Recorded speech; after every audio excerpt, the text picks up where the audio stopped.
Como já foi estabelecido, a Yin Zhang era obcecada por pontualidade e ela sabia que por ter perdido o segundo ônibus, ela inevitavelmente chegaria atrasada à reunião com a imobiliária e depois também chegaria atrasada ao trabalho. Isso fez com que ela ficasse extremamente angustiada e essa angústia era aparente para qualquer pessoa que olhasse para ela, principalmente para um indivíduo que estava ativamente procurando por vulnerabilidade em outras pessoas. É aquela velha história, todos os dias saem de casa pessoas vulneráveis e pessoas aproveitadoras, e muitas vezes essas pessoas se encontram e o pior acaba acontecendo. E foi exatamente isso que aconteceu no caso da Yin Zhang. As câmeras de segurança registraram o momento em que ela esperava pelo ônibus e quando foi abordada por alguém dirigindo um carro preto. Mas devido à baixa qualidade das imagens, não foi possível identificar a placa ou qualquer tipo de característica reveladora sobre quem dirigia o carro. Mas foi possível ver que a jovem interagiu com o motorista,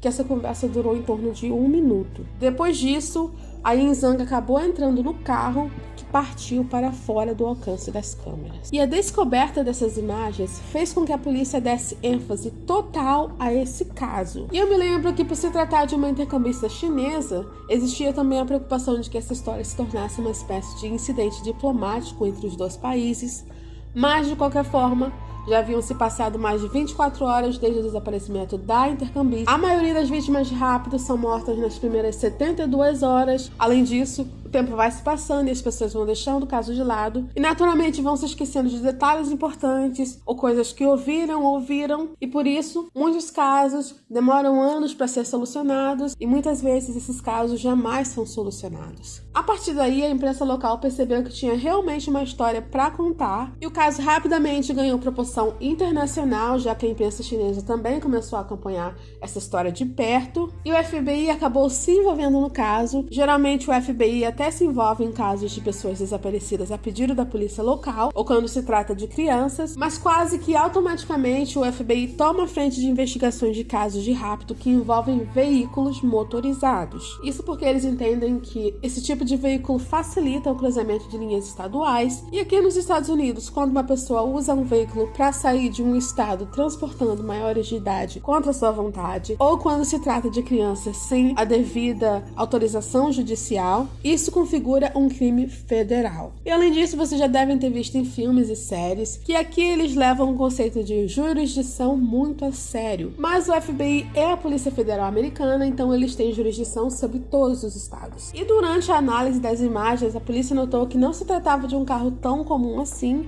Era um Astra Saturno preto. Em um espaço muito curto de tempo, a polícia conseguiu diminuir a lista de suspeitos que possuíam carros semelhantes. Eles chegaram a 58 pessoas de interesse, mas entre essas pessoas não existia ninguém que se destacasse muito, eles tinham álibis.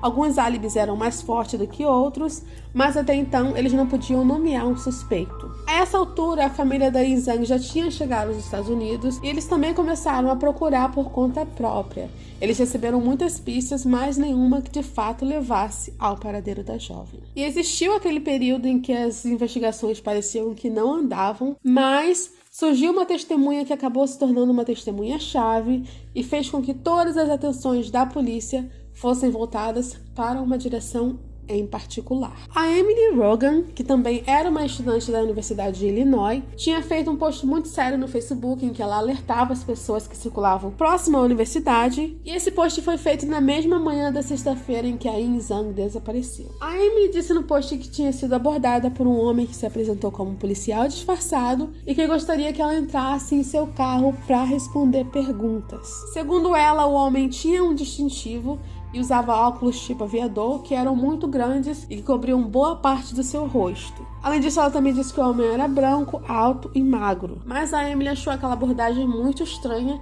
e se recusou a entrar no veículo. Ao invés disso, ela procurou a polícia da universidade e fez o post que foi publicado por volta das 9h30 da manhã. E por volta da 1h40 da tarde, a Yin Zhang foi vista entrando no que parecia ser o mesmo carro. E quando a Emily contou tudo isso à polícia, eles chegaram a perguntar se ela seria capaz de reconhecer o suspeito, mas ela disse que os óculos que ele usava eram muito grandes, então ela não pode dizer com certeza se seria capaz ou não de reconhecê-lo. Mas o depoimento dela acabou sendo usado para que os policiais voltassem o foco das investigações a um homem que já tinha sido ouvido por possuir o mesmo modelo de carro suspeito e que tinha as mesmas características físicas gerais apontadas pela Emily. Se tratava de Brent Christensen, que na época tinha 27 anos e era um ex-aluno da universidade que trabalhava lá como tutor. Ele foi descrito como uma pessoa muito calma, extremamente inteligente, que era mais ou menos retraído e que nunca demonstrava muita personalidade. O Brent era casado, não tinha filhos e morava em uma área considerada legal ali das imediações da universidade. Ele não tinha nenhum antecedente criminal, nem mesmo uma multa de trânsito, e aparentemente vivia uma vida tranquila, ou seria uma vida fora do radar. Porque existe uma diferença entre pessoas que vivem de forma tranquila e pessoas que tentam se esconder da sociedade. A família dele contou que ele teve uma infância muito feliz, que era talentoso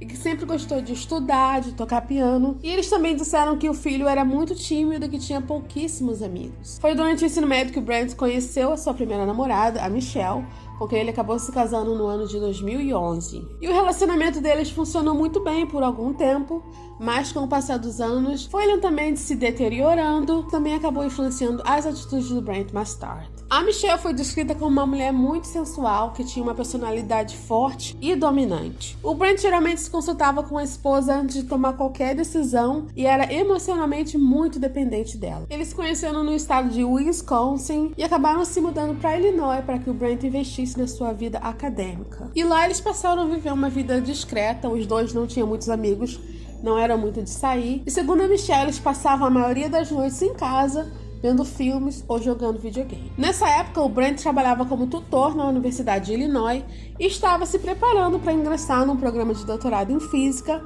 mas esse programa era muito exigente, muito concorrido, e ele acabou não conseguindo uma vaga. E a Michelle disse que a partir dali o relacionamento dos dois se tornou bem difícil, porque o Brent passou a beber muito e a usar certas substâncias ilícitas de forma exagerada. E ela também disse que ele passou a ter comportamentos estranhos, e aqui, por causa das diretrizes da plataforma, eu estou medindo as minhas palavras, mas digamos que ele acabou se tornando obcecado pela biografia de pessoas que matam, principalmente pessoas que matam em série. Então ela disse que já não estava muito feliz com aquele casamento e que resolveu conversar com o Brent para dizer que a união deles já estava caminhando em direção ao fracasso e que ela estava considerando a opção do divórcio. E só o fato dela estar considerando o divórcio teria deixado o Brent desesperado, pois ele era emocionalmente completamente dependente dela. Então a possibilidade de perder a esposa era a visão do fim do mundo para ele. Então ele passou a beber ainda mais, a ficar cada vez mais depressivo e ansioso, chegando até a se consultar com psicólogos da universidade. Se eu não me engano, foram 2 consultas, e essas consultas foram gravadas e depois se tornaram muito importantes para o desenrolar do caso, mas eu vou falar mais sobre isso no decorrer do vídeo. E a Michelle conta que, apesar de não estar satisfeita com as atitudes do Brent, ela ainda tinha sentimentos por ele e resolveu tentar uma solução sugerida por um de seus colegas de trabalho. Ela apresentou para o Brent a ideia de que, ao invés de acabarem com o casamento que estava falhando, talvez fosse melhor que eles abrissem a união para que ambos tivessem relacionamentos extraconjugais. O Brent teria ficado receioso, mas acabou aceitando a sugestão da Michelle, porque para ele qualquer coisa era melhor do que perder a esposa. E muito rapidamente a Michelle apareceu com um namorado, e por coincidência ou não, era o mesmo homem que tinha sugerido a ideia de relacionamento aberto, e o Brent também não demorou muito para se envolver com outras mulheres. E além disso, ele passou a visitar alguns websites que promoviam o encontro entre pessoas, e foi assim que ele conheceu a Tara, com quem desenvolveu uma relação muito próxima e a quem se referia como namorada, apesar dela não ser a única mulher com quem ele se relacionava fora do casamento. Na relação dos dois, ela era claramente submissa e ele o dominante, e algumas versões dessa parte da história dizem que, na verdade, quem apresentou o mundo de fetiche para o Brent foi a própria Tara, que já era bem experiente, e dizem que o Brent se inseriu nesse universo de uma forma muito natural. Até então não existia problema algum, afinal eles eram todos adultos e sabiam o que estavam fazendo, e eu estou tentando não entrar em muitos detalhes, até porque não são necessários, mas no começo o Brent gostava de experimentar várias coisas, mas ele acabou se interessando bem mais por uma modalidade específica que envolvia o rapto de pessoas. Essa era a praia dele e também era a praia de muitas outras pessoas que compartilhavam várias ideias em fóruns online, inclusive trocavam dicas sobre o que eles fariam, que materiais eles usariam, mas a diferença crucial é que a maioria dessas pessoas mantinham esse interesse no campo fantasioso ou realizavam essas fantasias de forma consensual. E posteriormente a Tara disse que o Brent era o grande amor da vida dela, que ela faria tudo por ele, apesar deles se conhecerem há pouquíssimo tempo e apesar também dela ter outros namorados. Mas recapitulando, porque eu sinto que a gente caiu um pouquinho no buraco do coelho com muitas informações, o Brent já tinha sido ouvido pelo FBI e na ocasião ele tinha dito aos agentes que no dia em que a Izang desapareceu, ele tinha ficado em casa jogando videogame durante toda a noite, enquanto a sua esposa estava fora da cidade com um dos seus namorados. E já que a Michelle estava fora da cidade, o Brent não tinha ninguém que pudesse confirmar o seu álibi. Além disso, os policiais continuaram vendo e revendo as imagens do carro preto, numa tentativa de encontrar qualquer detalhe que diferenciasse o carro dos demais. E esse processo demorou horas e horas, mas eles finalmente conseguiram ver que existia um defeito em uma das rodas do carro e que esse carro também possuía um teto solar. E com essas novas informações, eles procuraram o Brent novamente, mas dessa vez eles precisavam ser bem mais incisivos, pois 3 dias já tinham se passado desde o desaparecimento da Yin Zhang. Então, no dia 12 de junho de 2017, os agentes voltaram ao apartamento do Brent e lá eles de cara já notaram que o carro batia com a descrição do carro suspeito, tinha o detalhe na roda e tinha o teto solar. Então, eles pediram que o Brent Christensen os acompanhasse até o departamento de polícia para uma conversa informal. E é importante lembrar que eles não tinham nenhum tipo de mandado, então tudo só poderia ser feito com a permissão explícita do casal. Mas antes de irem, eles deram uma circulada pelo apartamento, tiraram algumas fotos. Eles notaram que, entre outras coisas, existia uma fotografia bem peculiar que mostrava óculos de aviador bem grandes. A Michelle até aparece no reflexo desses óculos. E esses óculos poderiam ser os mesmos óculos descritos pela testemunha Emily Rogan.